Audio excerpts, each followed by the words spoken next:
आज हम इस पॉडकास्ट में भारत की जल निकासी प्रणाली यानी हमारे देश के नदी तंत्र के बारे में विस्तार से समझेंगे। कभी सोचा है कि भारत की नदियां सिर्फ पानी का स्रोत नहीं बल्कि हमारे देश की धमनियों की तरह है।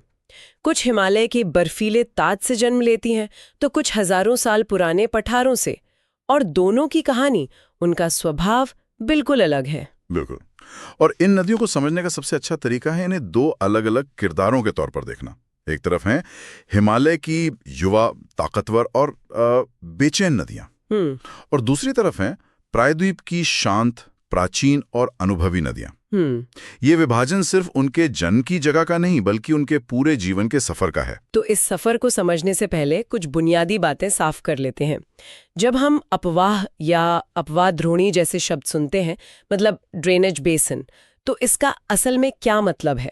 देखिए, इसका मतलब है वो पूरा इलाका जिसका पानी, चाहे वो बारिश का हो या छोटी छोटी धाराओं का, बहकर एक मुख्य नदी में मिलता है। आप इसे एक नदी का कह सकते हैं इलाका या कैचमेंट एरिया। अच्छा। और दो ऐसे इलाकों को जो चीज अलग करती है उसे जल विभाजक या वाटर डिवाइड कहते हैं। इसे ऐसे समझ सकते हैं जैसे हमारे घर की ढलान वाली छत हो। जब बारिश होती है तो छत का ढलान पानी को दो अलग अलग दिशाओं में बहा देता है। बहुत बढ़िया उदाहरण है। बिल्कुल, वो जल विभाजक भी एक ऐसी ही ऊंची जमीन या पहाड़ होता है जो पानी को दो अलग नदी प्रणालियों में बांट देता है। और भारत में तो हमारे पास बहुत बड़े जल विभाजक हैं। हाँ, हमारे पास दो बहुत बड़े और शक्तिशाली जल विभाजक हैं। उत्तर में विशाल हिमालय और दक्षिण में पश्चिमी घाट। एक तरह से यही तय करते हैं कि कौन सी नदी किस समुद्र की ओर अपना सफर तय करेगी। तो चलिए उत्तर से ही शुरू करते हैं। हिमालय की नदियां। मुझे ये बात हमेशा हैरान करती है कि इन्हें 12 मासी यानी पेरेनियल कहते हैं। मतलब इनमें साल भर पानी रहता है। ये कैसे मुमकिन है? इसकी वजह है इनका दोहरा स्रोत। इन्हें सिर्फ मानसून के बारिश से पानी नहीं मिलता। अच्छा? बल्कि गर्मियों में जब पूरे देश में पानी की कमी होती है तब हिमालय के विशाल ग्लेशियर पिघलकर इन्हें जिंदा रखते हैं। ये एक तरह का कुदरती वाटर टैंक है जो कभी खाली नहीं होता। और इनका स्वभाव भी, जब ये पहाड़ों से निकलती हैं तो बहुत ऊर्जावान होती हैं। बिल्कुल, अपने सफर के शुरुआती दौर में ये किसी बेचैन नौजवान की तरह होती हैं। तेज रफ्तार और रास्ते में आने वाली हर चट्टान को काटकर आगे बढ़ने की जिद। और इसी में वो गहरी घाटियां बनाती हैं। हाँ, हजारों फुट गहरी घाटियां जिन्हें गॉर्जेस कहते हैं, वो इसी प्रक्रिया में बनती हैं। लेकिन जैसे ये मैदानों में उतरती हैं, इनका स्वभाव बदल जाता है। शांत हो जाती हैं। हाँ, रफ्तार कम हो जाती हैं और ये शांत होकर बहने लगती हैं। और यहीं पर वो अपने साथ लाया हुआ सिल्ट मतलब मिट्टी जमा करना शुरू कर देती हैं, जिससे वो विसर्प यानी सांप जैसे घुमावदार रास्ते बनते हैं, और डेल्टा भी। सही कहा। अब अगर मुख्य हिमालयी नदी प्रणालियों की बात करें तो तीन सबसे बड़ी हैं सिंधु, गंगा और ब्रह्मपुत्र। सिंधु नदी की कहानी तो किसी साहसिक यात्रा जैसी लगती है। तिब्बत में मानसरोवर झील के पास से निकलकर। हाँ, और फिर ये पश्चिम की ओर बहती है और भारत में लद्दाख से प्रवेश करती है। वाह! और इसकी सहायक नदियां भी हैं, जास्कर, नुब्रा, श्योक। जी, और यहाँ एक बहुत ही अहम जियोपॉलिटिकल एंगल भी है। 1960 का सिंधु जल समझौता, इंडस वाटर ट्रीटी। बिल्कुल, उसके हिसाब से भारत इस पूरी नदी प्रणाली का, आप सोचिए, सिर्फ 20% पानी ही इस्तेमाल कर सकता है। सिर्फ 20%? ये तो बहुत कम लगता है सुनने में। उस 20% पानी का असल में क्या असर होता है? वो 20% नंबर में भले ही छोटा लगे, लेकिन वो पंजाब, हरियाणा और पश्चिमी राजस्थान में हुई हरित क्रांति की जीवन रेखा है। अच्छा। अगर वो समझौता ना होता तो शायद आज हम इन राज्यों की खेती का जो स्वरूप देखते हैं वो होता ही नहीं। ये एक भू राजनीतिक समझौता है जिसका सीधा असर हमारी थाली के खाने पर पड़ता है। कमाल है। अब सिंधु से थोड़ा पूरब की ओर चलें तो हम उस नदी तक पहुंचते हैं जो भारत की पहचान है, गंगा। लेकिन मैंने सुना है कि जहां से गंगा निकलती है वहां उसे गंगा कहते नहीं। ये बात बिल्कुल सच है और यही इसकी कहानी को और दिलचस्प बनाती है। गंगोत्री ग्लेशियर से जो धारा निकलती है उसे भागीरथी कहते हैं। भागीरथी? हाँ, आगे चलकर देवप्रयाग में जब इसमें एक और बड़ी धारा अलकनंदा आकर मिलती है तब जाकर इन दोनों की मिली हुई धारा गंगा कहलाती है। अच्छा, तो हमारे सुनने वालों के लिए एक सवाल। गंगा नदी की दो मुख्य धाराओं भागीरथी और अलकनंदा का संगम किस स्थान पर होता है? अपना जवाब नीचे कमेंट्स में लिखें। और फिर हरिद्वार में ये पहाड़ों को छोड़कर मैदानों में आती है और मैदानों में तो उसका परिवार और भी बड़ा हो जाता है। हाँ, कई सहायक नदियां आके मिलती हैं इसमें। जी, हिमालय से आने वाली यमुना, घाघरा, गंडक और कोसी। कोसी नदी के बारे में एक दुखद बात कही जाती है, बिहार का शोक। ये हर साल अपना रास्ता बदलकर भयानक बाढ़ लाती है। बिल्कुल, ये एक अजीब विरोधाभास है। जो नदी जीवन देती है वही विनाश का कारण भी बनती है। ये अपने साथ इतनी ज्यादा उपजाऊ मिट्टी लाती है कि इसके बिना वहां खेती मुश्किल है। तो लोग इसके साथ भी नहीं रह सकते और इसके बिना भी नहीं। सही कहा, ये विनाश और नवनिर्माण का एक लगातार चलने वाला चक्र है।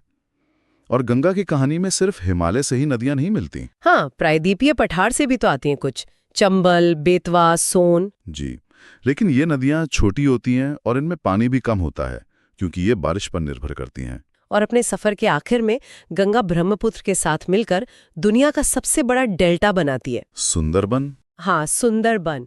इसका नाम यहाँ मिलने वाले सुंदरी पेड़ों पर पड़ा है। ये दुनिया का इकलौता डेल्टा है जहाँ बाघ रहते हैं। बिल्कुल। अब बात करते हैं तीसरी बड़ी हिमालयी नदी ब्रह्मपुत्र की। इस नदी का तो कह सकते हैं व्यक्तित्व ही दोहरा है। दोहरा व्यक्तित्व? वो कैसे? जब ये नदी तिब्बत में बहती है तो इसका नाम होता है सांगपो, जिसका मतलब है शोधक। अच्छा। वहां एक ठंडे और सूखे रेगिस्तान से गुजरती है, इसलिए इसमें पानी और सिल्ट बहुत कम होता है और ये बहुत शांत रहती है। लेकिन फिर नामचा बारवा पर्वत के पास ये एक जबरदस्त यू टर्न लेती है और भारत के अरुणाचल प्रदेश में दाखिल होती है। और यहाँ आते ही इसकी पूरी कहानी बदल जाती है। पूरी तरह से। भारत में ये दुनिया के सबसे ज्यादा बारिश वाले इलाकों से गुजरती है। नतीजा ये होता है कि इसमें पानी और सिल्ट की मात्रा अचानक कई गुना बढ़ जाती है। और इसी वजह से असम में बाढ़ आती है। हाँ, असम में यही शांत सांगपो एक विनाशकारी ब्रह्मपुत्र बन जाती है जो हर साल भयानक बाढ़ लाती है। ये अपने साथ इतनी मिट्टी लाती है कि नदी का तल ऊपर उठता जाता है और ये अपना रास्ता बदलती रहती है। कई नदियां द्वीप भी बनाती है ये। तो हमने हिमालय की इन युवा और शक्तिशाली नदियों को देखा। अब दक्षिण भारत की ओर चलते हैं। वहां की नदियों की कहानी इनसे कितनी अलग है? जमीन आसमान का फर्क है। प्रायद्वीप की नदियां वो मौसमी है। उनका जीवन पूरी तरह से मानसून की बारिश पे निर्भर है। मतलब गर्मियों में पानी बहुत कम हो जाता होगा। हाँ, गर्मियों के सूखे मौसम में तो बड़ी बड़ी नदियों का पानी भी बहुत कम हो जाता है। ये हिमालय की नदियों के मुकाबले छोटी और कम गहरी होती हैं और यहाँ मुख्य जल विभाजक का काम पश्चिमी घाट करता है। लेकिन यहाँ एक अजीब बात है, ज्यादातर बड़ी नदियां पश्चिमी घाट से निकलकर पूरब की ओर बंगाल की खाड़ी में गिरती हैं, पर नर्मदा और तापी पश्चिम की ओर क्यों बहती हैं? बहुत अच्छा सवाल है। इसकी वजह यह है कि ये नदियां जमीन के एक दरार में बहती हैं, जिसे रिफ्ट वैली या भ्रंश घाटी कहते हैं। सोचिए कि जमीन एक केक की तरह है जिसमें खिंचाव से एक दरार पड़ गई हो। अच्छा। नर्मदा और तापी उसी दरार से होकर गुजरती हैं। उन्हें एक बना बनाया रास्ता मिल गया है और इसी वजह से उनका सफर बाकी नदियों से अलग है। वो मैदानों पर धीरे धीरे नहीं बहती, बल्कि एक ढलान पर तेजी से नीचे उतरती हैं। बिल्कुल, इसीलिए ये अपने मुहाने पर सिल्ट जमा करके डेल्टा नहीं बना पाती। तो वो क्या बनाती हैं? वो सारा मलबा सीधे समुद्र में धकेल देती हैं, जिससे गहरी और चौड़ी मुहाना बनता है, जिसे एस्चुरी या ज्वार नदमुख कहते हैं। नर्मदा पर जबलपुर के पास संगमरमर की चट्टानें और धुआंधार जलप्रपात देखने लायक हैं। और जो नदियां पूरब की ओर बहती हैं, जैसे गोदावरी, कृष्णा, कावेरी, वो सभी बंगाल की खाड़ी में गिरने से पहले बड़े बड़े उपजाऊ डेल्टा बनाती हैं। इनमें गोदावरी सबसे लंबी है, लगभग 1500 किलोमीटर। 1500? हाँ, अपनी विशाल आकार की वजह से इसे दक्षिण गंगा भी कहते हैं। ये एक अच्छा सवाल है। तो सुनने वालों के लिए दूसरा प्रश्न, प्रायद्वीपीय भारत की सबसे लंबी नदी कौन सी है और उसे किस उपनाम से जाना जाता है? कमेंट सेक्शन में उत्तर दें। जरूर। और कृष्णा नदी की भी अपनी कहानी है। इसकी एक मुख्य सहायक नदी है तुंगभद्रा, जिसके किनारे महान विजयनगर साम्राज्य की राजधानी हम्पी बसी थी। मतलब ये नदियां इतिहास की गवाह भी हैं। बिल्कुल।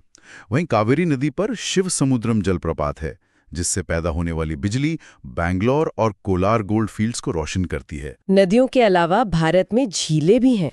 हमारे जहन में झीलों का नाम आते ही कश्मीर का शिकारा या नैनीताल की बोटिंग याद आती है। हाँ, पर्यटन उनका एक अहम पहलू है, लेकिन उनका काम सिर्फ इतना ही नहीं है। भारत में कई तरह की झीलें हैं। कुछ मीठे पानी की हैं, जैसे कश्मीर की वुलर झील, जो भारत की सबसे बड़ी है। कुछ खारे पानी की हैं, जैसे राजस्थान की सामर झील जिससे हम नमक बनाते हैं, और तटीय इलाकों में लगून भी होते हैं। जैसे उड़ीसा की चिल्का झील। सही कहा। ये तब बनती हैं जब समुद्र का कुछ पानी जमीन और रेत के टीलों से घिरकर अलग हो जाता है। और फिर वो झीलें हैं जिन्हें इंसानों ने अपनी जरूरत के लिए बनाया है। मानव निर्मित झीलें, जैसे भाखड़ा नांगल प्रोजेक्ट से बनी गुरु गोबिंद सागर झील। जी, ये झीलें सिंचाई और बिजली उत्पादन में बहुत बड़ी भूमिका निभाती हैं।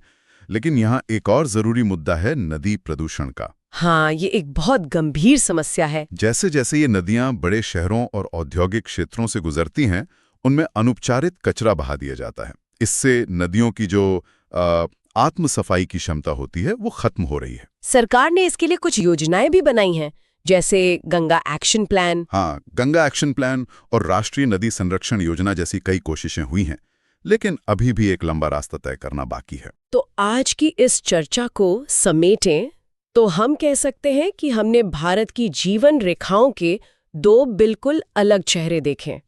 एक तरफ हिमालय की युवा, ऊर्जावान और सदाबहार नदियां, और दूसरी तरफ प्रायद्वीप की शांत, प्राचीन और मौसमी नदियां। दोनों का स्वभाव, रास्ते और देन अलग-अलग हैं, लेकिन दोनों ही भारत के लिए अनमोल हैं। चलिए, अब हमारे सुनने वालों के लिए कुछ सवाल हो जाएं। पहला, हिमालयी और प्रायद्वीपी नदियों के बीच कोई दो मुख्य अंतर बताएं। दूसरा, पश्चिम की ओर बहने वाली किन्हीं दो प्रमुख नदियों के नाम लिखिए। तीसरा, दुनिया का सबसे बड़ा डेल्टा कौन सा है और ये किन दो नदियों द्वारा बनाया गया है। चौथा सवाल, जल विभाजक का एक उदाहरण दीजिए। और पांचवा, भारत की सबसे बड़ी मीठे पानी की झील कौन सी है और यह किस राज्य में स्थित है। एक और सवाल मेरी तरफ से, सिंधु जल समझौता जो 1960 में हुआ था, किन दो देशों के बीच हुआ था। हम उम्मीद करते हैं कि आज की इस चर्चा से आपको हमारे देश के नदी तंत्र को बेहतर ढंग से समझने में मदद मिली होगी। याद रखें, ये नदियां सिर्फ भूगोल का हिस्सा नहीं है, ये हमारी विरासत है और इनकी सुरक्षा करना हमारी जिम्मेदारी है। ड्रोना चैनल पर हमारे साथ जुड़ने के लिए धन्यवाद। सीखते रहें और आगे बढ़ते रहें।